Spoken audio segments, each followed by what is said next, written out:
The London Plan from 2016 aimed to make London a more environmentally friendly and healthy city. One recommended solution to help with tackling climate change, reducing pollution and developing a low-carbon economy was to create rooftop gardens.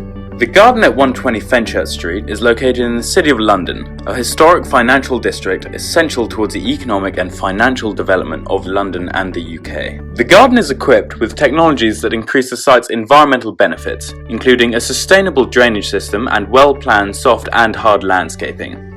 The recycled water irrigation system reduces the need to use the external water sources in the water-stressed city, while the water feature helps to decline the roof's temperature. Frost's landscapes were specifically focused on the importance of biodiversity and horticulture.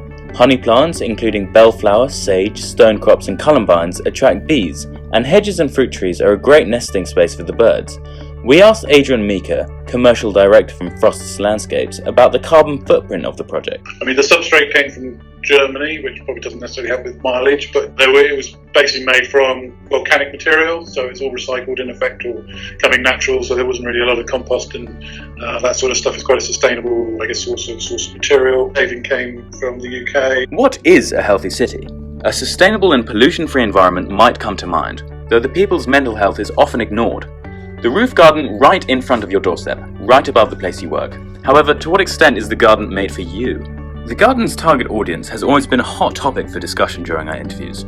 Adrian Meeker from Frost Landscapes states that the physical location proves that the garden is not for tourists. It's not particularly close to the cliché tourist hotspots of London, and the lack of marketing and advertising makes the attraction not very easy to find for the average sightseer. However, Marcus Rindt from Latz & Partner explains how only buildings in such financial districts have the means to provide rooftop gardens that are open to the public. Yet, as stated by Peter Rees, the visiting number cannot exceed a certain amount. It has been created to increase the restitution of the working community, so it's important to maintain privacy in a public space designed to be a gathering area. Peter Rees worked for the City of London Corporation as Chief Planning Officer for 29 years.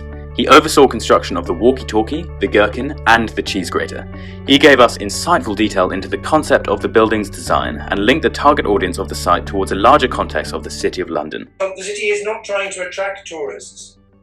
Tourists get in the way of the operation of the city. The walkie-talkie was not meant for tourists, it was meant for people that live and work in London. And that's why we stipulated that large groups couldn't book in advance to go to the walkie-talkie, so that they wouldn't swamp it. During an interview with Max Coe, a sales associate for M&G whose asset management firm occupies several floors of 120, we asked him how the roof garden had affected his working life pre-COVID. I often visit the roof gardens to take time out of a busy day in order to refresh my perspective. I find the natural environment and the views over the city really do help gain some mental clarity. The fact that there's no tourists, it's not polluted, it's very different to the usual workspace in the office. Does really help get some perspective on your day. With the great view and sophisticated landscape design, people could consider this rooftop garden to be a tourism hotspot. However, for the working population, it should be a place to relax and de-stress. According to Marcus Rindt, Senior Associate from Latz & Partner, the project was designed to positively alter the mood of the visitor. The design of the wisteria-decorated canopy and hardwood benches promotes the visitors to move outwards towards the large glass panels and enjoy the London panorama, as well as increasing the visitors' mental proximity to nature. The uneven surface allows people to sit down on different levels and enjoy the same view.